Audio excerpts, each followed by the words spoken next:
Bonjour, dans cette vidéo, nous allons voir comment créer notre surface topographique, donc notre solide topographique dans Revit à partir de notre DWG qui maintenant est bien positionné en XY Lambert et en DNG.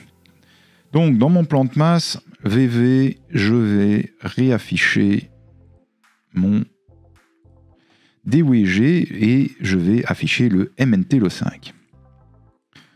Là, donc je vois bien mon modèle numérique de terrain de base du TP3. Alors à partir de là, je vais demander à Revit de me modéliser cet MNT dans le projet. Donc je vais dans Volume Site, Solide topographique, créer à partir d'une importation. Et là, je vais dire qu'on va utiliser le DWG, donc créer à partir d'un CAO. Je pourrais très bien avoir un fichier provenant d'une station totale et le générer à partir du fichier CSV. Ici, j'ai un DWG, donc je vais créer à partir d'un fichier CAO. Je sélectionne mon fichier CAO. Je demande de ne pas utiliser tous les calques, sinon vous allez avoir tout et n'importe quoi. On prend uniquement le MNT LO5. Alors Revit, c'est pas Covadis, c'est pas un logiciel de topographie et de terrassement, donc de génie civil. Donc les MNT sont assez mal gérés, c'est pour ça qu'on prend le MNT LO5 et on ne prend pas les MNT terrassés parce que ça relie tout et n'importe quoi, ça n'utilise pas les lignes de rupture, donc les modélisations sont assez mal faites. Donc je fais OK. Voilà mon terrain.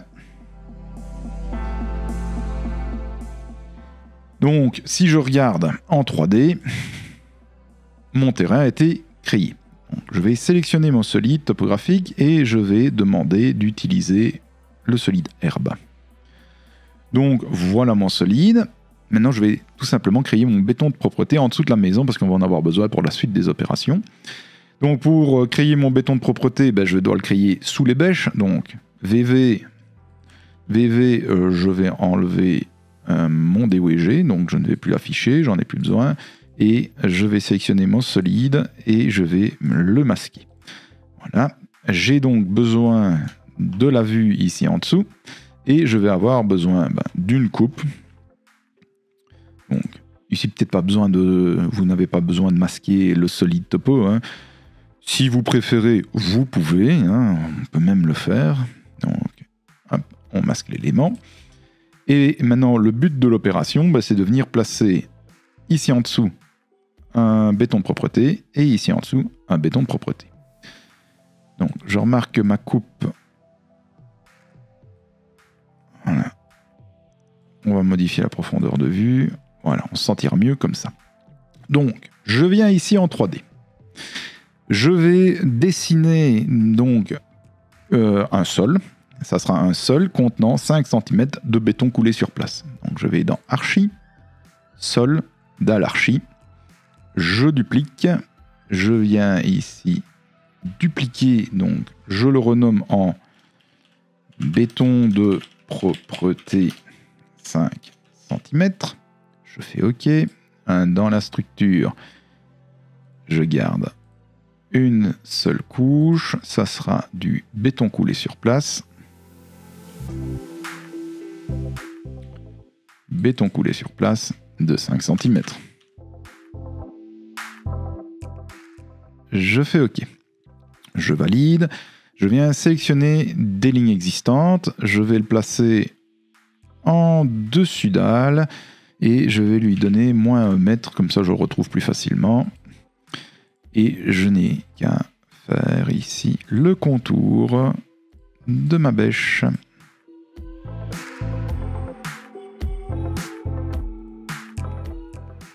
Voilà, je valide. Et maintenant, je le vois ici, je le descends avec les flèches, et puis je l'aligne. Et je verrouille au-dessus bêche.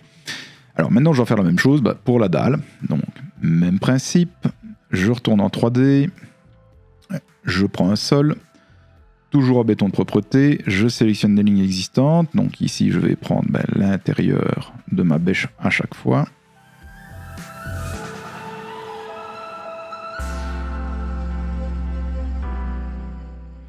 Voilà. ça sera en dessous dalle.